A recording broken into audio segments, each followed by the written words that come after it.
എല്ലാവർക്കും നമസ്കാരം. ഇന്ന് നമുക്ക് രണ്ട് റെസിപ്പിയുണ്ട്.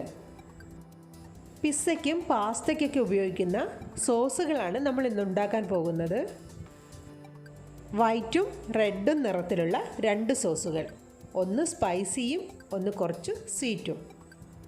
ഞാനിവിടെ 2 ടേബിൾ സ്പൂൺ മൈദപ്പൊടി എടുത്തിട്ടുണ്ട്. മൈദപ്പൊടി നിർബന്ധമൊന്നുമല്ല കേട്ടോ, നിങ്ങൾക്ക് വേണമെങ്കിൽ ഇതിൽ ആട്ടപ്പൊടിയോ ഗോതമ്പ് പൊടിയോ ഒക്കെ ഉപയോഗിക്കാം. ഇനി വേണ്ടത് 1 ഗ്ലാസ് പാലാണ്. ഞാനിവിടെ റൂം ടെമ്പറേച്ചറിലുള്ള പാലാണ് എടുത്തിരിക്കുന്നത്. ഇത് 1 ടേബിൾ സ്പൂൺ വെണ്ണയാണ്. ഞാനിത് ഫ്രിഡ്ജിൽ നിന്ന് നേരിട്ടെടുത്തതാണ്. എന്നാൽ പിന്നെ നമുക്ക് സോസ് ഉണ്ടാക്കുന്നത് എങ്ങനെയെന്ന് നോക്കാം. പാൻ ചൂടായി വന്നപ്പോൾ ഞാനതിലേക്ക് ബട്ടർ ചേർത്ത് കൊടുത്തിട്ടുണ്ട്. ഇനി ഈ ബട്ടർ ഒന്ന് നന്നായിട്ട് മെൽറ്റായിട്ട് വരട്ടെ.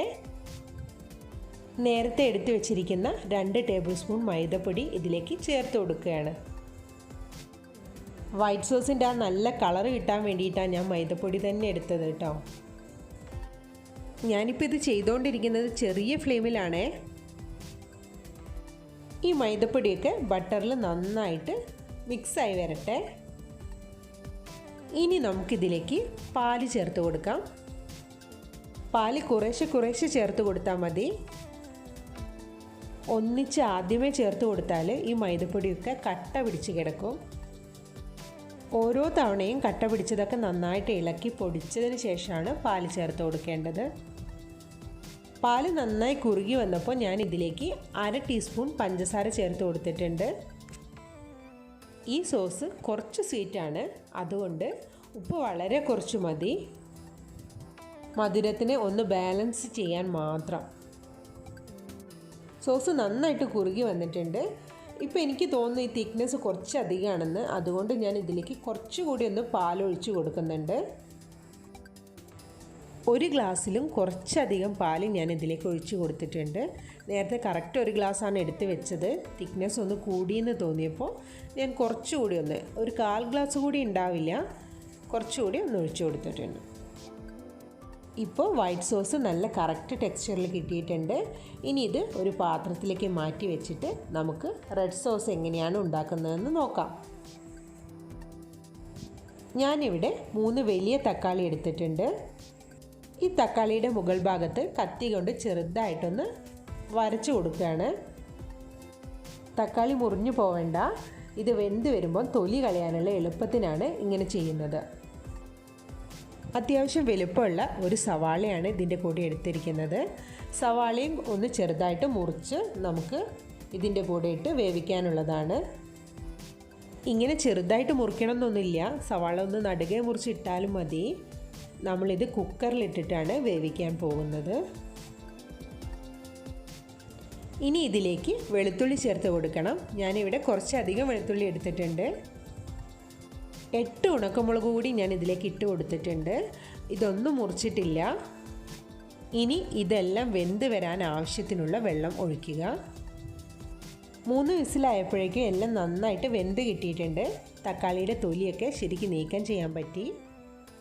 ഇനി ഇതെല്ലാം കൂടി മിക്സിയുടെ ജാറിലിട്ട് നന്നായിട്ട് അരച്ചെടുക്കണം. ഫ്രൈയിങ് പാനിൽ കുറച്ച് ഓയിൽ ഒഴിച്ച് കൊടുത്തിട്ട് ഞാൻ ഈ സോസ് കൂടി ഇതിലേക്ക് ചേർത്തിട്ടുണ്ട്. സൺഫ്ലവർ ഓയിലാണ് ഞാൻ ഇതിനു വേണ്ടി എടുത്തിരിക്കുന്നത്. ഇനി ഇതിലേക്ക് ആവശ്യത്തിനുള്ള പഞ്ചസാര ചേർത്ത് കൊടുക്കാം. ഞാനിവിടെ 1 സ്പൂൺ പഞ്ചസാര ചേർത്ത് കൊടുത്തിട്ടുണ്ട്. 1/4 സ്പൂൺ ഉപ്പുപൊടി കൂടി ചേർത്ത് കൊടുക്കാം.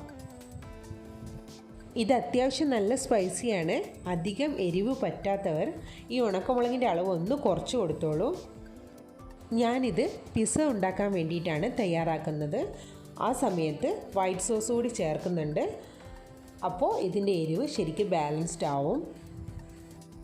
നല്ല ഹോം മെയ്ഡ് പിസ്സ എങ്ങനെ ഉണ്ടാക്കാമെന്ന് ഒരു 2 ദിവസത്തിൻ്റെ ഉള്ളിൽ വീഡിയോ ഞാൻ അപ്ലോഡ് ചെയ്യാം കേട്ടോ. ഈ സോസ് ഗ്രിൽഡ് ചിക്കൻ്റെ കൂടിയൊക്കെ കൂട്ടിക്കഴിക്കാൻ നല്ല ടേസ്റ്റാണ്. പിസ്സയും പാസ്തയും ഒക്കെ തന്നെ ഉണ്ടാക്കണമെന്നൊന്നും നിർബന്ധമില്ല. പാലിലുണ്ടാക്കി എടുക്കുന്നതുകൊണ്ട് വൈറ്റ് സോസ് ഏറെ നാൾ കീപ്പ് ചെയ്യാൻ പറ്റില്ല. പക്ഷേ റെഡ് സോസ് നമുക്ക് വളരെ നാൾ ഫ്രിഡ്ജിൽ സൂക്ഷിക്കാം. എങ്ങനെയുണ്ട് നമ്മുടെ ഇന്നത്തെ റെസിപ്പി? നിങ്ങൾക്കൊക്കെ ഇഷ്ടപ്പെട്ടില്ലേ?